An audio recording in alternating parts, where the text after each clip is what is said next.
Oh my gosh. Oh.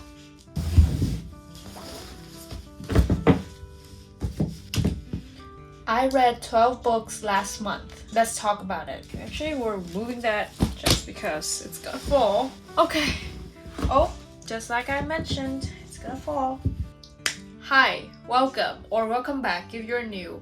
How are you doing? Welcome back to another reading wrap-up for April. This month I read a hefty amount of books. I read 12 books in total to be exact, and I DNF one book. It's a very wild reading month in my opinion. I do have my handy dandy journal over here with all the books that I read for the month of April. It's gonna be a rather long video, so sit down, enjoy, grab a snack, grab a smoothie, some drink beverages, and let's get into it. The first book that I read was the Book Censor Library, and I finished this book I think late March to early April. I devoured that book in I think 2 days or 3 days or something, and I gave that book a 4-star. It was a very interesting book. The concept of it all was very interesting. It was one of the first books that I read that was this type of satire, dystopian, but also utopian novel. It talks about this book censors. Because he is a book censor, he's not supposed to love reading. He's supposed to censor books. There's this entire guideline and manual that tells him which books to ban. I think I have a reading vlog on my TikTok, so if you're interested, go watch that for my full description and review of that book. This is the Book Censor's Library. It was a fun read. I was very immersed in the story. The ending that was very confusing. I took 1 star off because of the ending, or else this book would have been a 5-star. It was so good. It was very short but packed with meaning. I think it is a very important book to read, especially now when books are being banned rapidly. So I highly recommend this book. Don't fall! The next book that I finished was The Poppy War by R.F. Kuang. I don't have the physical copy of it here because I read it on my e-reader. I gave that book a 4.5 star. It was such a good book to start off the trilogy. I am reading The Dragon Republic this month in May just to continue that series. The world building was very intricate. It was set in a very interesting setting. It was one of the first books that I read that was based in an Asian setting in a war academy. So it's very similar to Fourth Wing, or even what's the other one, City of Gods and Monsters, things like that. But I truly enjoyed the influence of this Asian gods and Asian religions and Asian deities and this belief surrounding Asian religion. Such a unique touch. The magic system was also very unique, so I recommend that book. It was a very well beloved book on TikTok and social media anyway. But The Poppy War followed this girl named Runin, but we call her Rin, or is it Rin? Rin. Yes, Runin. I think so. Fang Runin. In her quest of enrolling in this war academy, one of the best war academies, if not the best war academies in the country that she lives in. She comes to that war academy and she meets up with all the other students, and she found out that she was the only person coming from a rather unfortunate family because all the other kids are from noble or even wealthy, rich, prestigious families, and so she had to kind of navigate between fitting in or, you know, standing up and being different. Apparently in their country, shamans were these mythical beings. They don't really exist anymore, but they used to be very powerful because they can communicate with the gods and the goddesses, and because of that, the gods and the goddesses can channel their power through the shamans' bodies. Eventually, Fang Runin chose to become and learn to become a shaman, and we follow her throughout her journey of learning to become a shaman in the midst of war, because war did break out in their country. So it was a very interesting book, although I would say the naming system was a bit hard to get into because, like I mentioned, it was one of the first Asian-inspired books that I read, so it was a bit hard to remember all of their characters' names. It does get better. So yeah, 4.5 star for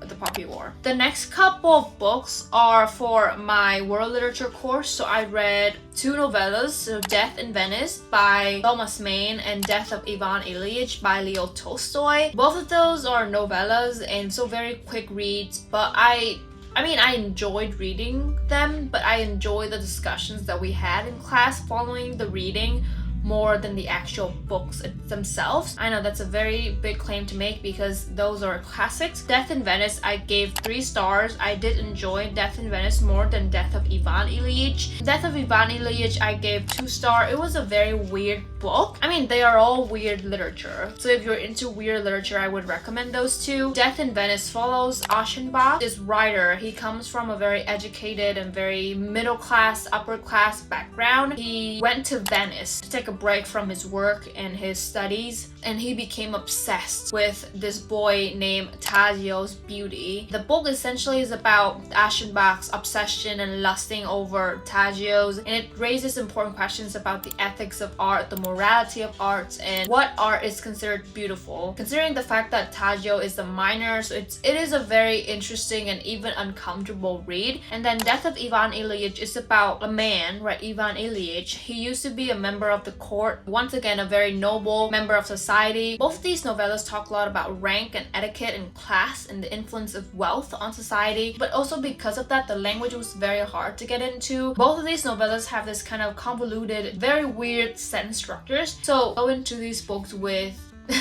patience and just know that you're not going to be able to finish it very soon. Next, I finished Exit West, which is also for the world literature course, but it is a novel. So Exit West is about these 2 characters named Saeed and Nadia, and they live in the Middle East. We're not sure what country in the Middle East they're in. They're from a country, an unnamed country in the Middle East. Their country is experiencing war outbreaks, so they had to eventually flee from their country to go to other places to avoid the war, and they were able to move from one country to the next through these magical doors. So that's a very nice added elements of magical realism and just fiction into this very realistic novel. It is essentially a love story, although I would argue that it's more of a commentary on migration and the effects of migrations on people's identity, how they change, and also how war can act as this catalyst to draw people closer together, but also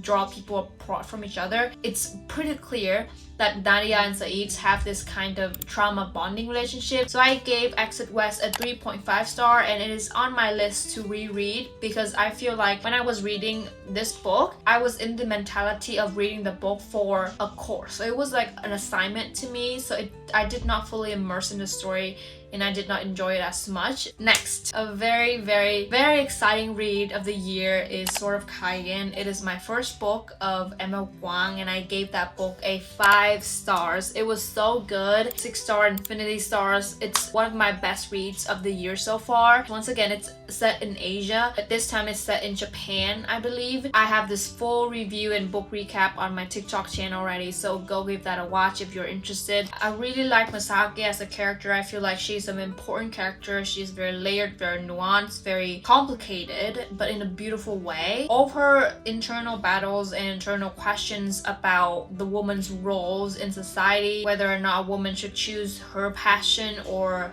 her family or raising her children, whether or not she should defy her husband or stand up against her husband, or all of those are so relevant. Because of that, I feel so connected to her, and I was rooting for her and vouching for her the whole way through, and it was so heartbreaking. I cried, I laughed, I giggled. It was like a roller coaster of emotion. I loved that book so much. I already want to reread that book. It is perfection. I have no words, and it's just like the fact that Emma Wang can pack so many plot points and twists and turns and events into a single standalone. That's absolutely wild to me, and I already want for her to make that a series. And Blood Over Brighthaven, the other book by Emma Wang, is already on my TBR this month. Okay, the next book is for my world literature course. It is Sundiata, an epic of Old Mali. So it is an epic, so it's not necessarily a book or, you know, a novella. I gave it 3 stars. I think it is a very mythical and magical read. Sundiata is this hero of West Africa. Throughout the text, it talks about his power, lots of metaphors, lots of similes, and it was a very enjoyable read.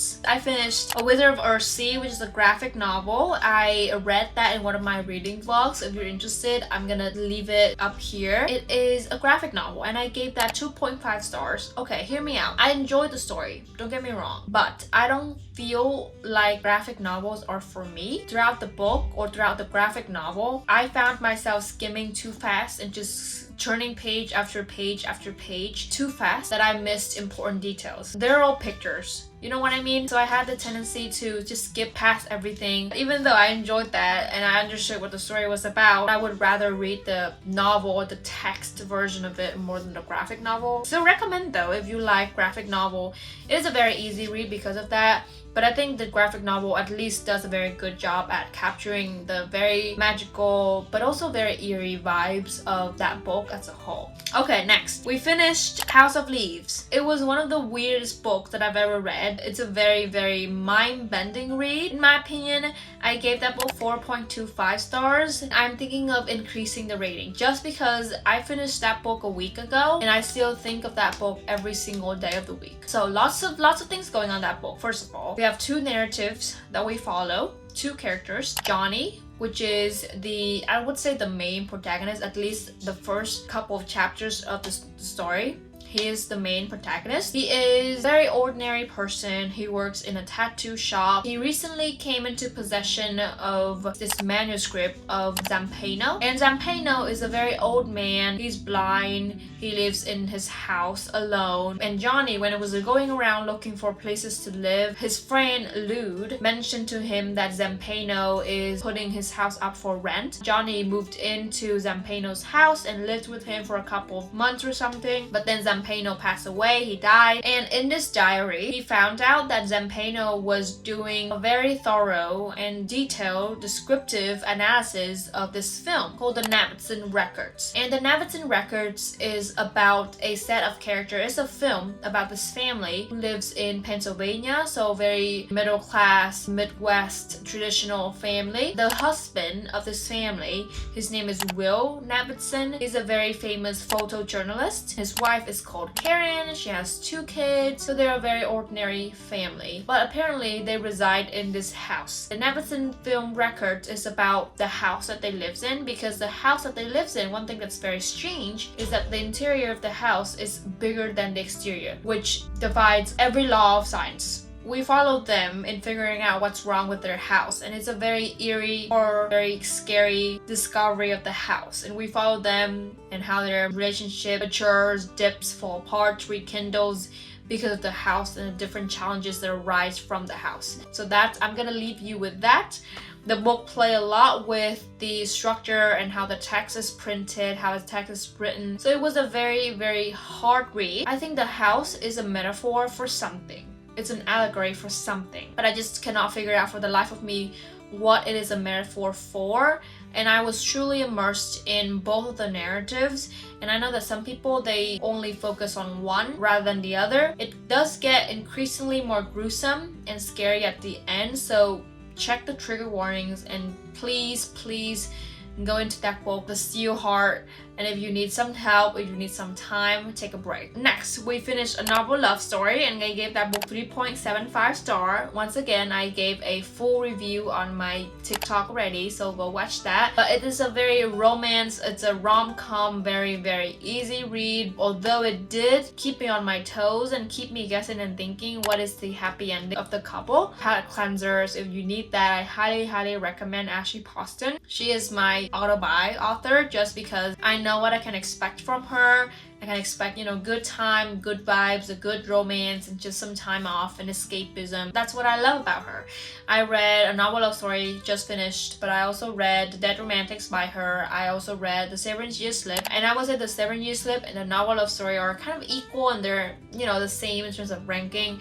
But The Dead Romantics I don't recommend. It is a very interesting premise, but the way that it was executed was not well. Next, we finished The Tempest, which is a play by William Shakespeare that I read for my World Literature course. 3.5 star. if you count the film adaptation. The film adaptation of The Tempest was very good, and I truly was able to follow along, even though Shakespeare uses archaic English, but I was able to still follow along.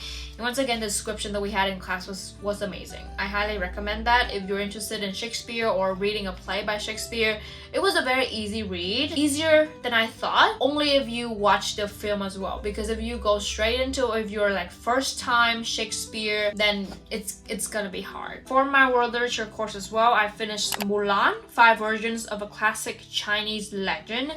It is an analysis of Mulan and retelling of Mulan. I really enjoyed that. Once again, Mulan, classic. When we were reading that book, we talked about the fine line between translation and losing of the original meaning, because Mulan, it was like written like so long ago, but then it was adapted into the animated version by Disney. It was adapted into a live action movie, and so we talked about how like different adaptations emphasize on different aspects of the Mulan story, because there were some translation and adaptations that focus on the romantic aspect of Mulan and her love interest.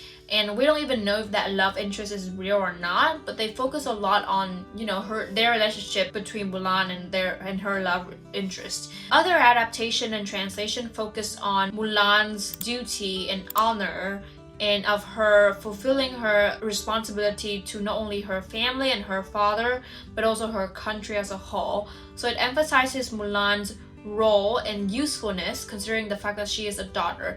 And back when, you know, old time China, daughters are looked down upon and sons are more valued than daughters, so that text serves and emphasizes a lot more on the daughter's usefulness and how the daughter can also be as useful as a son. So very, very interesting implication depending on which version you read, but I highly recommend that, because I didn't expect for us to be talking about Mulan or a world literature course, because I thought that it's very like surface level, right? Because of the Disney adaptation and live action adaptation, I thought it's gonna be just that. But then when we were talking about that, we talked about like gender performativity and how women were able to transform literally their identity from being a woman to a man in order to fulfill this duty and this honor. So very interesting concepts. Okay, talking about my current reads, I am currently reading 2 books. I'm reading The Witches of New York.